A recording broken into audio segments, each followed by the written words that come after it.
Hi, Michael Burns here from Active Training Consultants with my not so trusty sidekick here, Dave. Dave is sporting a very beautiful harness that I failed years ago. We'll go over that in a few minutes. But when you first get your harness out of the package, it is in pristine condition. It looks beautiful, right? It probably even has that new car smell, whatever. But what happens is over time, it gets dirty. So one of the things that's in the pamphlet when you guys open up your package, it's how to clean your harnesses. And they suggest cleaning it with a mild soap. So think of Dawn dish soap. If it's good enough to take the oil off the little ducts, it's good enough to clean your harness with. Will harness get wet out in the rain? Absolutely, it will. What we don't want is for you to just toss it off into your gang box or in the back of your truck or car. We want you to air dry it. Make sure that it gets dry before you put it back on. So let's discuss this a little bit. We talked about cleaning already. So one of the things we're going to talk about is the wear indicator. So when we're checking this harness, I am checking my wear indicators. If you notice here, I have black stitching that you can see. Now, not every single one will have these black stitches. This one does. So this is a wear indicator. I'm checking to make sure that my wear indicator, like I said, is not showing. I don't have a whole bunch of black thread that's showing right now. All right. So that's that black stitching. Like I said, not all of them have that. My one right back here, this green one, as you can tell, does not have that. There is no black stitching on this whatsoever. So there is no wear indicator like that. But there are different ways to tell if it's been involved in some sort of an accident. So one of the things we're also checking for is our impact indicators. On both sides right here, I have an impact indicator. So if this was involved in a bigger fall, I guess you can put it that way, this wear indicator, no, I'm sorry, this impact indicator would actually break apart. That stitching would totally break apart. So the next thing I'm checking for is, again, we're checking our like pieces. So I'm going through this whole thing. I'm checking all of my orange webbing. What am I checking for? I'm looking at it visually to see if I have any wears, any snags, but I'm also looking to see, oh, hey, I've got a whole bunch of yucky crud on here. What is it? We don't know. And that yucky crud, which is the word for the day apparently, crud, but that yucky stuff that is all over this can start to break down that webbing. That's why keeping it clean is so vitally important. They make different harnesses out there depending on your job. I've met some people that, well, I got oil all the time all over me. I get oil when I climb up the tower or whatever.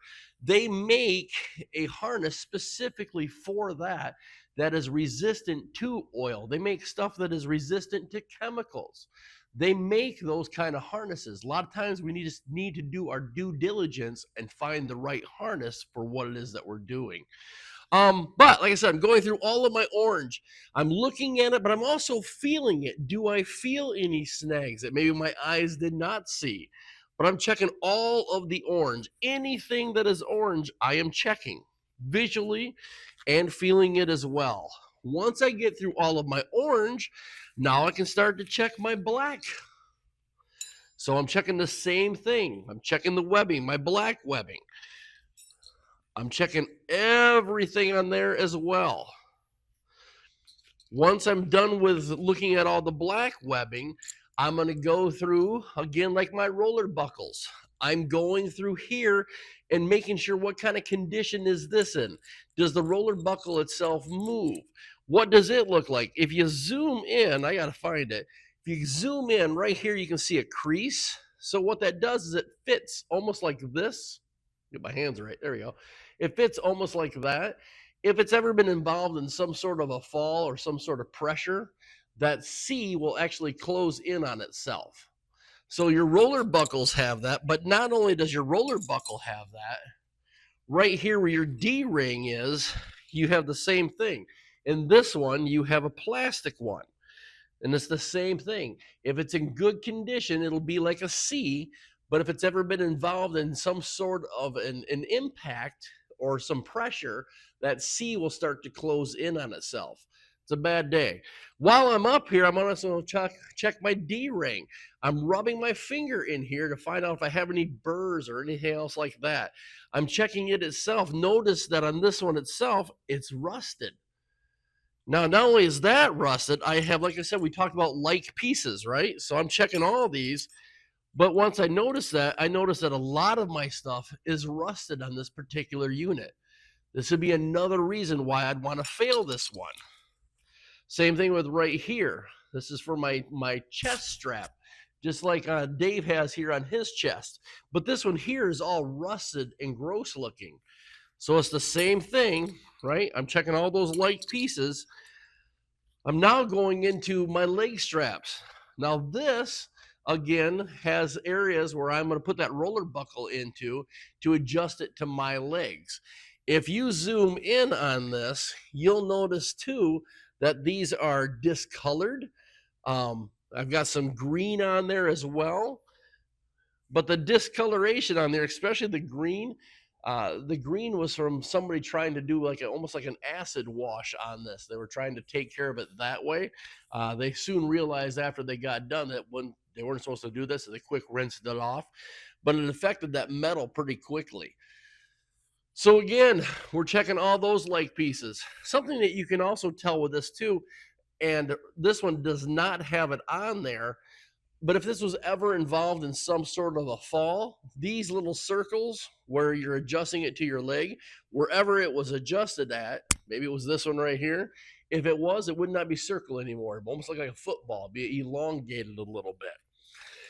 Another thing I'm going to check for is my stitching. So anywhere on here that I have stitching, I'm also going to check that as well.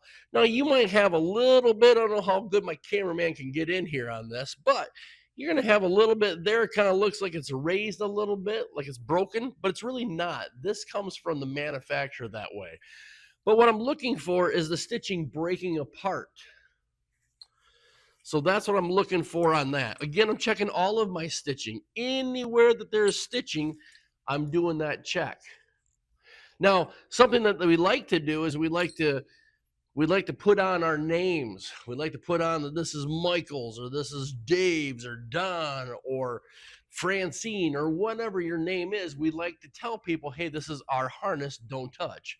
So Dave here, what he did is he took a Sharpie to his and drew on there his name on the webbing itself. Now, there's a lot of people out there that argue with me on this, right? They tell me that it's fine, you can do that. And I'm not here to argue with anybody. I'm really not. But if chemicals on webbing is a bad thing that we don't want, that we fail harnesses for, what's inside a Sharpie? A Sharpie has chemicals in it. Now, the guy that I learned from in Oregon, he taught me all about harnesses and stuff like that. And according to him, now he's an expert witness when it comes to courts and stuff like that. He gets drug in all the time with that. But he taught me that drawing on here is a bad thing to do. It can start to degrade the webbing itself. That's why manufacturers will put a place in there where you can put your name on there to indicate that it is yours. So anyway, a lot goes into this. How long does it actually take to check? Maybe 5 minutes. Not even that long. Something we got to talk about too, a quick second, is this right here. Now this is missing. It used to have a cover over this. This is where all of my information is about this harness. It has to be totally legible. So like in Dave's here, Dave's is located, sorry, Dave, I know I'm getting close to you here. Dave's is actually located underneath here. Dave's is actually, oh, excuse me, Dave. Dave's is right in here. That's where his is located at.